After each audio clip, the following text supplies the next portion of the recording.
ordinary sights and sounds and smells, the texture of shadows on the floor in front of you, all these things without being named and saying, that's a shadow, that's red, that's brown, that's somebody's foot. When you don't name things any longer, you start seeing them. Because, say, when a person says, I see a leaf, immediately one thinks of a spearhead-shaped thing outlined in black and filled in with flat green. No leaf looks like that. No leaves. Leaves are not green. That's why Lao Tzu said, the 5 colors make a man blind, the 5 tones make a man deaf. Because if you can only see 5 colors, you're blind. And if you can only hear 5 tones in music, you're deaf. You see, if you force sound into 5 tones, you force color into 5 colors, you're blind and deaf.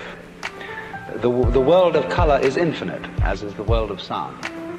And it is only through stopping, fixing conceptions on the world of color and sound that you really begin to hear it and see it. So this, shall I be so bold as to use the word discipline of meditation or zazen, lies behind the extraordinary capacity of Zen people to develop such great arts as the gardens, the tea ceremony, the calligraphy, and the grand painting of the Sung dynasty and of the Japanese Sumi tradition. And it was because, especially in tea ceremony, which means literally channo-yu in Japanese means hot water of tea, they found in the very simplest things of everyday life magic. In the words of the poet Hokoji, marvelous power and supernatural activity, drawing water, carrying wood. And you know, it is sometimes when you say a word and make the word meaningless, you take the word yes. Yes. Yes. Yes. Yes. Yes. Yes. Yes. Yes. Yes. Yes. It becomes funny. That's why they use mu, in Zen training, which means no. Mu. And when you get this going for a long time, the word ceases to mean anything, and it becomes magical. That's sound. Now, what you have to realize in the further continuance of Zazen, that as you, let me say first in a preliminary way, the easiest way to stop thinking is first of all to think about something that doesn't have any meaning. That's my point in talking about mu or yes, or counting your breath, or listening to a sound that has no meaning. Because that stops you thinking, because you become fascinated in the sound. Then as you get on and you just the sound only, comes the point when the sound is taken away and you're wide open. Now at that point there will be a kind of preliminary so-called satori, and you will think, wowee, that's it. You'll be so happy, you'll be walking on air. When Suzuki Daisetsu was asked what is it like to have satori, he said, well, it's like ordinary everyday experience, except about 2 inches off the ground. But there's another saying that student who has attained satori goes to hell as straight as an arrow. No satori around here, because anybody who has a spiritual experience, whether you get it through Zazen or through LSD or anything, that gives you that experience, if you hold on to it, say, now I've got it, it's gone out of the window. Because the minute you grab a living thing, it's like catching a handful of water. The harder you clutch, the faster it squirts through your fingers.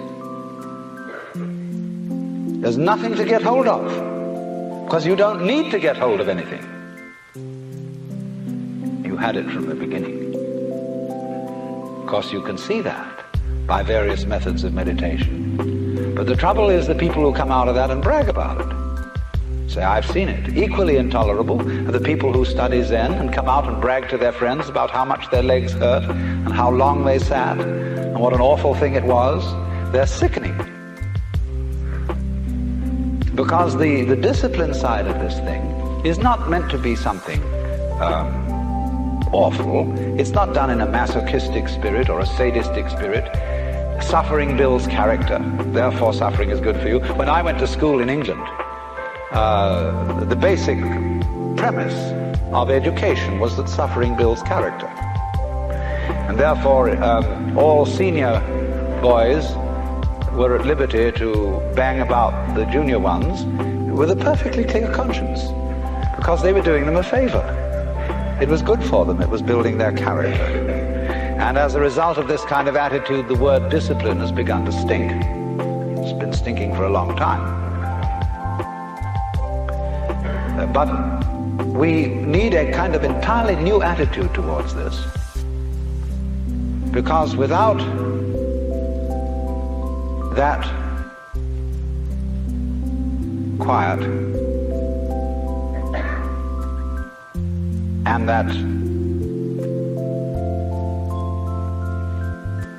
non-striving, life becomes messy. When you let go, finally, because there's nothing to hold on to, you have to be awfully careful not to turn into loose yogurt.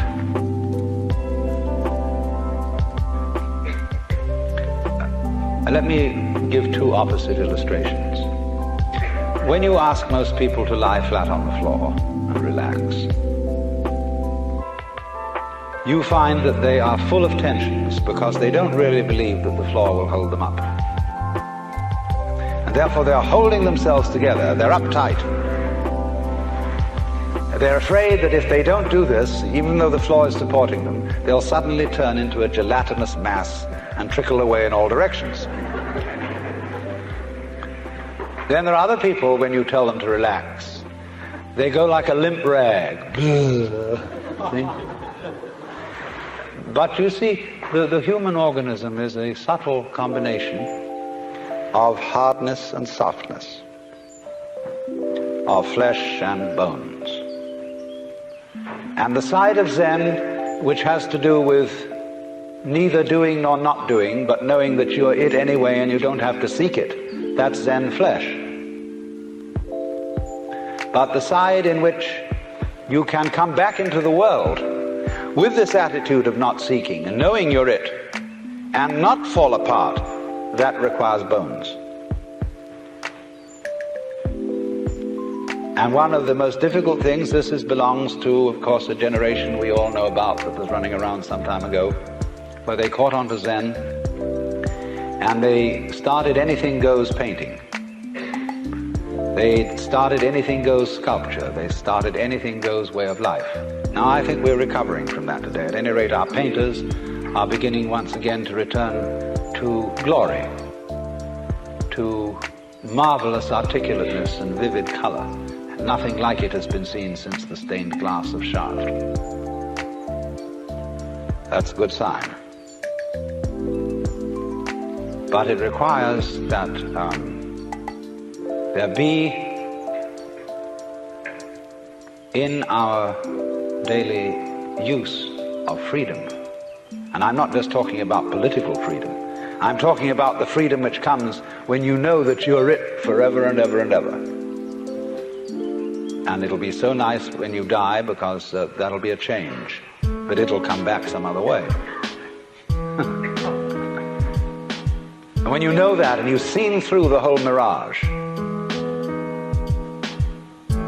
then watch out, because there may still be in you some seeds of hostility, some seeds of pride, some seeds of wanting to put down other people,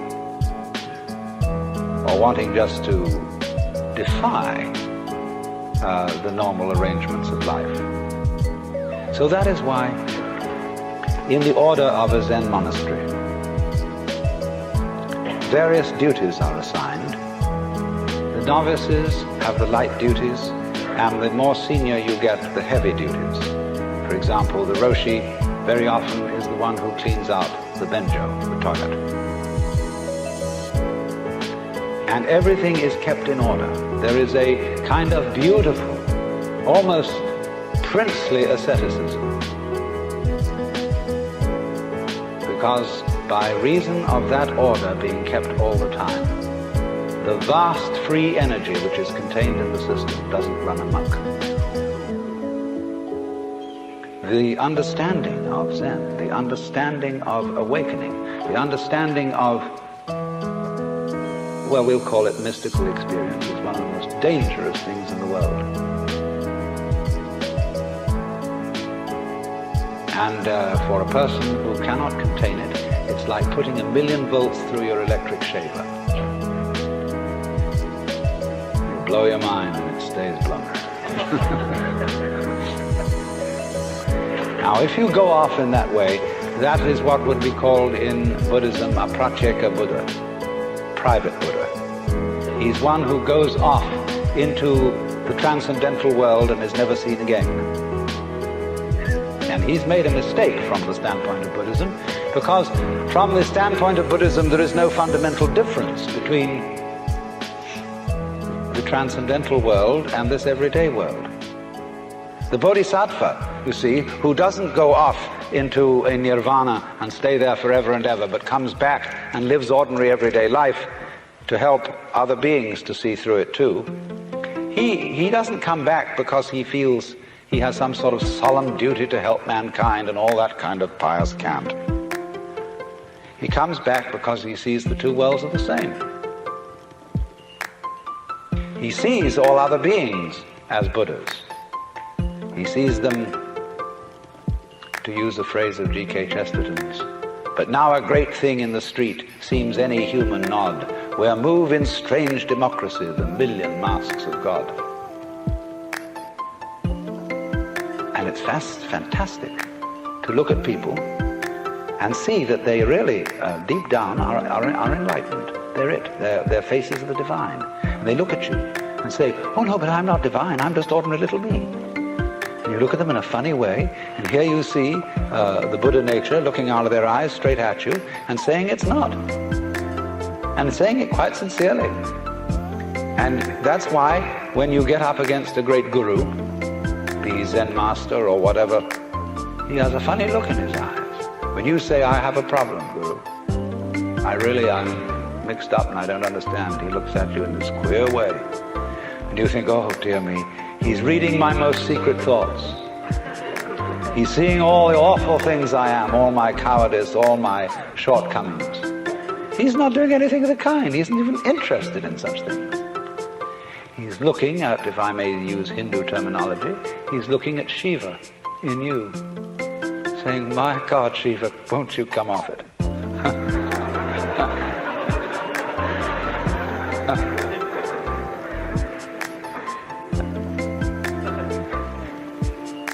So,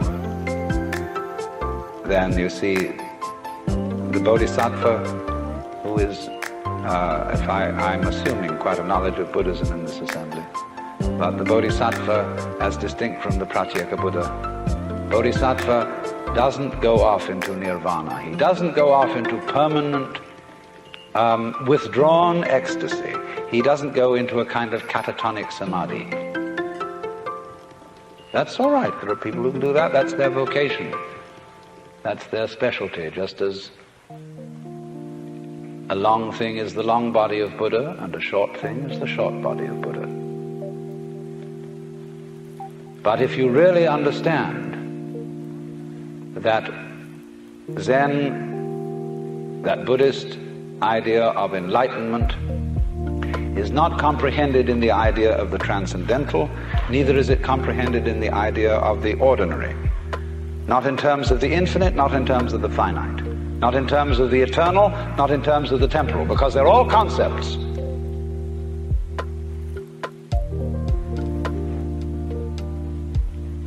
So, let me say again, I'm not talking about the ordering of ordinary everyday life in a reasonable and methodical way as being school teacherish and saying, nice, if you were nice people, that's what you would do. For heaven's sake, don't be nice people. But the thing is that unless you do have that basic framework of a certain kind of order and a certain kind of discipline, the force of liberation will blow the world to pieces. It's too strong a current for the wire. So then, it's terribly important to see beyond ecstasy. Ecstasy, is the soft and lovely flesh, huggable and kissable, and that's very good. But beyond ecstasy are bones, what we call hard facts of everyday life. Incidentally, we shouldn't forget to mention the soft facts. There are many of them. But in the hard fact, it is say what we mean, the world as seen in an ordinary everyday state of consciousness.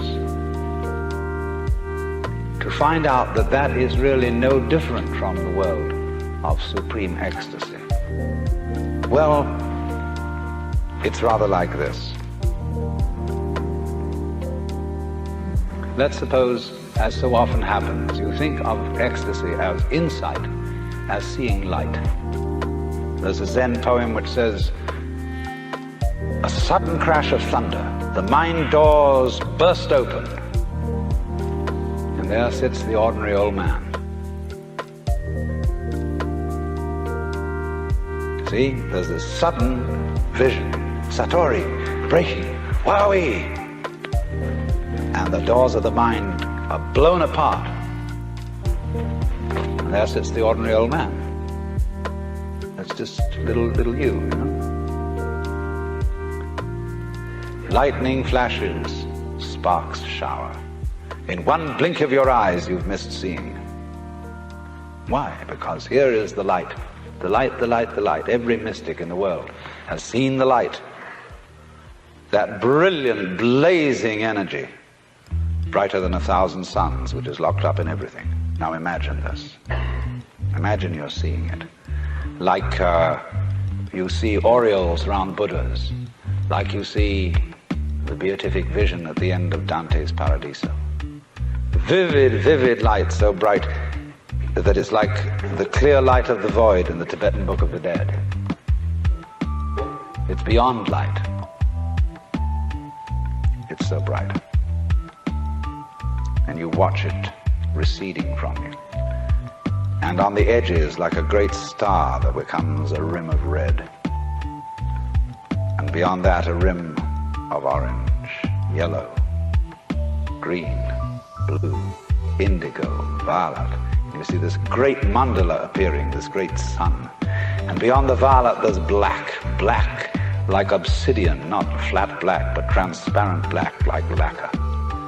And again, blazing out of the black as the yang comes from the yin, more light. Going, going, going. And along with this light, there comes sound. There's a sound so tremendous with the white light that you can't hear it. So piercing that it seems to annihilate the ears.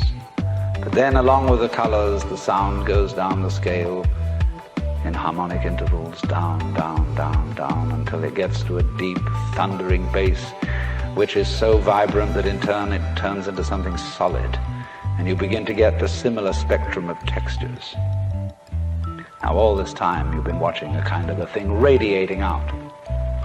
But it says, this isn't all I can do. And the rays start going yo-ee, yo-ee, yo-ee, yo-ee, yo-ee, yo-ee, yo-ee, yo-ee, dancing like this. And naturally the sound starts going, waving too, as it comes out. And then the textures start varying themselves. And they say, well, you've been looking at this thing as I've been describing it so far in a flat dimension. let's add a third dimension. It's going to come right at you now. See, this way. And meanwhile, it says it's not just that we're going to go yui like this. We're going to do little curly cues. We're going to go like this. And it says, well, that's just a beginning. We can go making squares and turns. And then suddenly you see in all the little details that become so intense that all kinds of little sub-figures are contained within what you thought were originally the main figures. And the sound starts going all different, amazing complexities of sound all over the place.